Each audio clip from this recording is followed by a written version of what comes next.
अच्छा दर्शक बंधु फूलकोबीर आपण मैंने अनेक प्रकार रेसिपी खाई सारे बन सारे किंतु आज एकदम नुआ रेसिपी माने आज मु आपण मानक सह शेयर करी फूलकोबीर खीरी। हाँ आज्ञा एमिति खीरी तो आपण मैंने बिल्कुल भी केबे खाई नथिबे। ता छड़ा एथिरे आमे बिल्कुल भी चाउल पकेबानी सुजी पकेबानी ना किसी अलग जिनस पकेबा केवल क्षीर एवं फूलकोबी को यूज करके ए खीरीटा आमे बनेबा जहाँ संपूर्ण भाव में छेना खीरी भली लागिबो। नमस्कार दर्शक बंधु मु प्रियदर्शिनी आपण मानक अनेक अनेक स्वागत करछि प्रियदर्शिनी होम फूड चैनल को।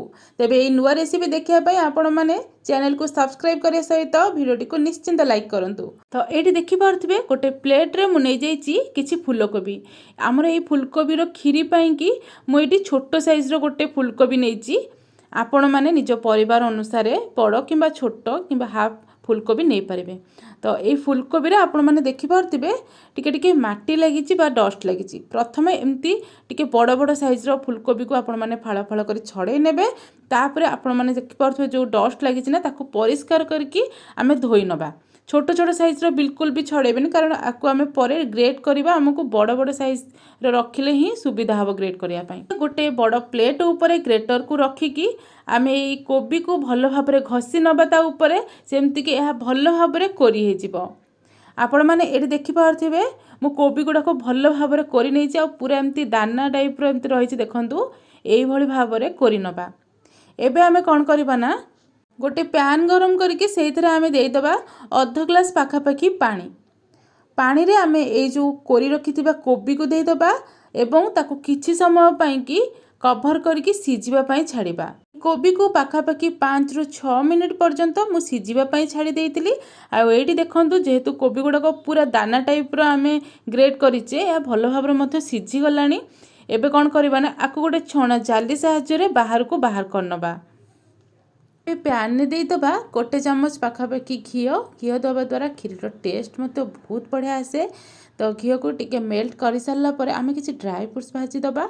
काजू पेस्ता एवं किसमिश नहीं आपण मैंने मन पसंद ड्राई फ्रुट्स भाजी पारे। तो प्रथम किसमिश भाजी हो गला ताकू बाहर कर नहीं आमर जो काजू पेस्ता टिके ब्राउन कलर आसला ताकू बाहर कर नहीं भाजिकी लास्ट रे आमे देई दबा ए घीरे फूलकोबी जो छाणिकी रखिथिले ताकू देकी भल भाबरे टिके भाजी नबा। फूलकोबी को बेसी भाजिबेनी माने देखि पारथिबे एठी टिके बिंडा बांधला बला रहिछि ना।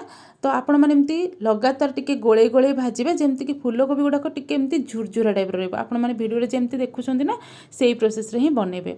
फूलकोबी भल भाबरे भाजी गला परे सेइतरे मु देई दोछि आधा ग्लास पाखापाखी क्षीर।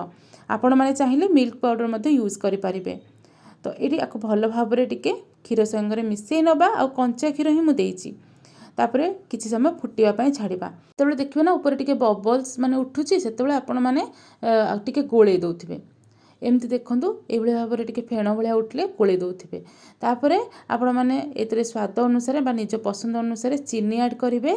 तापरे टिके आमर गुजरात गुंड ऐड करवा तापर आपको भल भाव में मिसई नबा। मिसैला बेले आपण मैंने देखिपारे चारि पाखरे आपण मानकर जो लगी जाइए क्षीर तो आपण मैंने भल भाव में कोरिकी से खीरी रे मिसई देबे जहाँपर कि यार टेस्ट मत बहुत भल आसवा सहित टिके बहलिया रहिबो। लास्ट रे भाजी रखिथिबा ड्राई फ्रुट्स ऐड करिकी ताको पुणी थरे भल भाव में मिसई नबा। बास एबे आमे गैस को ऑफ कर दबा। ए खीरीटा ना बहुत जल्दी बनी जिवो माने 10-15 मिनिट भी आपण मानको लागिबोनी। आउ घरे जदि खीरी खाइयो केतले इच्छा होला जदि फूलकोबी भी अछि आपण माने इजी रे बनै पारिबे। तो आशा करुच्ची आज फूलकोबीर नुआ रेसिपीटी आपको निश्चिंत पसंद आसो। पसंद आसले वीडियो को लाइक करने सहित मो चैनल को एमती नुआ नुआ रेसिपी देखापी सब्सक्राइब करनी। रोची नमस्कार देखा नेक्स्ट वीडियो रे।